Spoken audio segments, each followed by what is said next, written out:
the morning time for another walk on PNO Pacific area on the way to Papua New Guinea. We are actually here. We went to Alotau yesterday. I don't know if you can see the sun. The sun is just peeking through there. It's actually quite pink. I don't think this video is going to give it justice, but it's actually beautiful and red as the sun is poking up there over the horizon. So we're going actually really quite slow because the distance between our two ports is not very far. They're probably less than 100 nautical miles, probably. Very close. Anyway, we're going to KITAVA today, which is a tender port.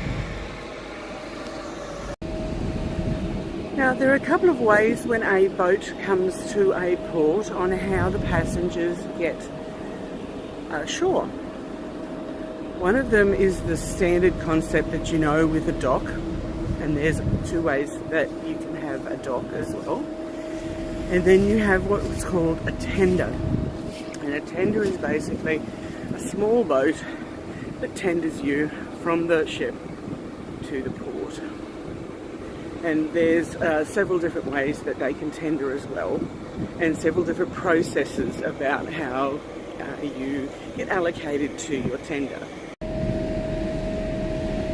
So this is the sunrise for this morning. It's quite spectacular. So a dock can either be a static construction, a massive static construction,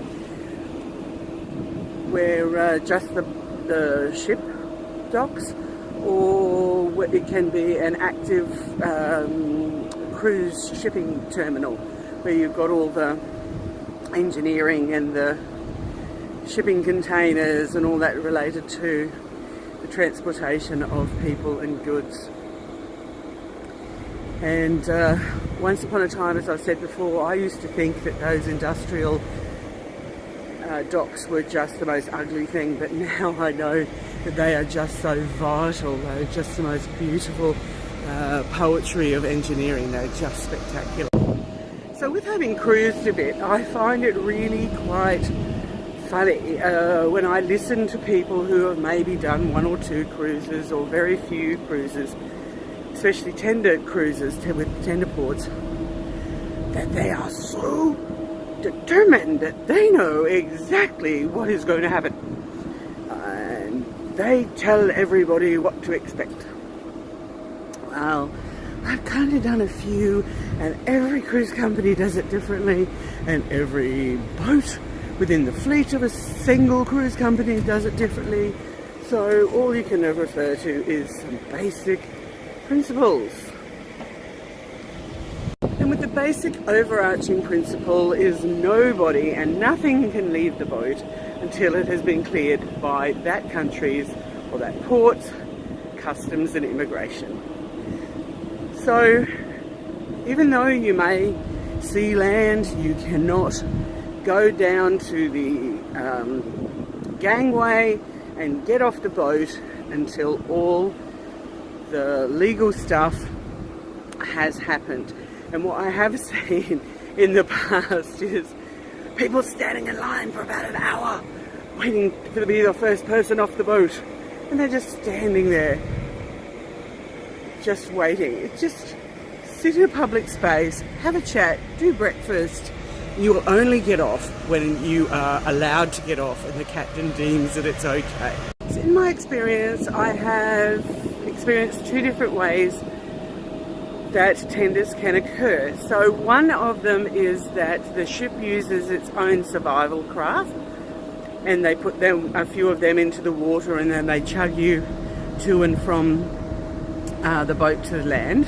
Or the other one is the cruise company hires local service providers, and they skipper the boat, the little tender, from the boat to the land, but other cruise personnel, cruise crew, are on those tenders to assist people. So you can either have the ship's survival craft, or a local provider.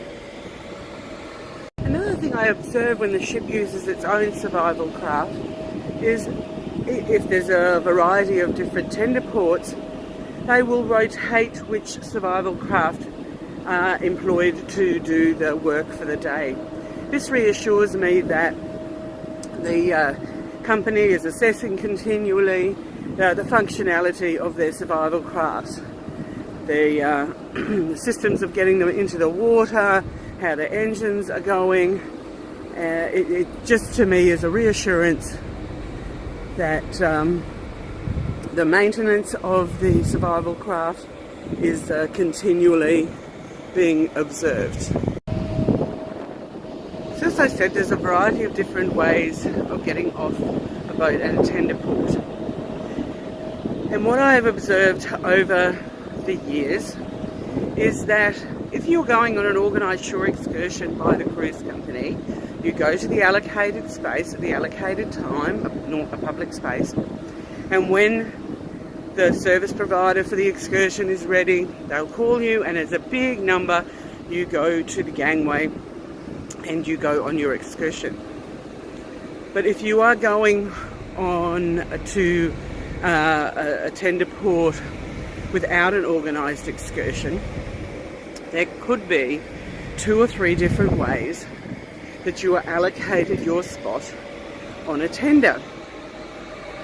Now, the most unsophisticated way, but remember, cruise companies have been doing this for a very long time, so it doesn't matter which system they choose, it all works, and eventually you will get off the boat and to your to the island or wherever your tender port is. So the most uncontrolled way is you just go and stand in a line and wait for the next available boat to come, and you just get on that tender. Another way that I have seen is that you go to a public space and you just wait in the public space until a boat is available, and then you just move on to the boat. Another way is you allocated a number, and then 100 people, 1 to 100, or 101 to 199 get called, and then you all head down to your tender. Variants, so 3 different ways: just walking straight off the boat and waiting your turn, going to a public space, getting a number and waiting your turn to be called. And the third way is related to the number one, where you're just allocated a number or a group, but you didn't have to wait in the public space. So there was an announcement over the public address system, and then you just wandered down to the gangplank.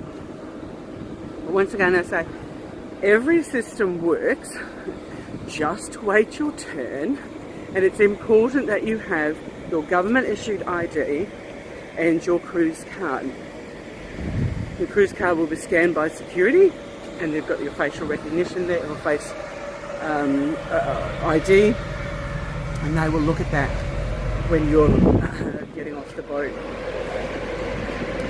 The other thing that I've observed over the years is the habit that some families, some groups have, were giving all of the passports or all of the cruise cards to one member of the family.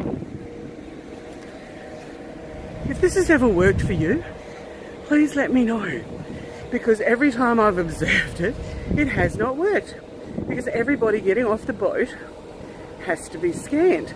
And if you've got all the cruise cards and your wife's back in the, back somewhere else in the boat collecting something that's been forgotten, when it's her turn to get off the boat, she doesn't have a card to be scanned. And I honestly, I have seen this enough times. It is the most uncomfortable conversations to hear. My husband's got it. Always carry your own cruise card. So today on the PNG island of Kitava, depending on how you want to say it, we'll see how the tender process goes today. There are no shore excursions because this one's a little, very little island, so you just go off and snorkel. It's just beautiful, and the locals set up stands and, you know, you can buy the baskets and some carved wood items. It's really, really beautiful. So here we are on P&O Pacific area, and we'll see how the tender process goes for the PNG island of Kitava. So you might be able to see behind me a life vessel. See, if I do this, you can see two life vessels. Lifeboats.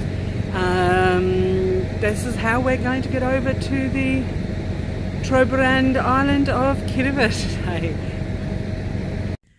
So I'm actually down here back in my cabin, and they've made a public announcement about how the tender process is going to happen today.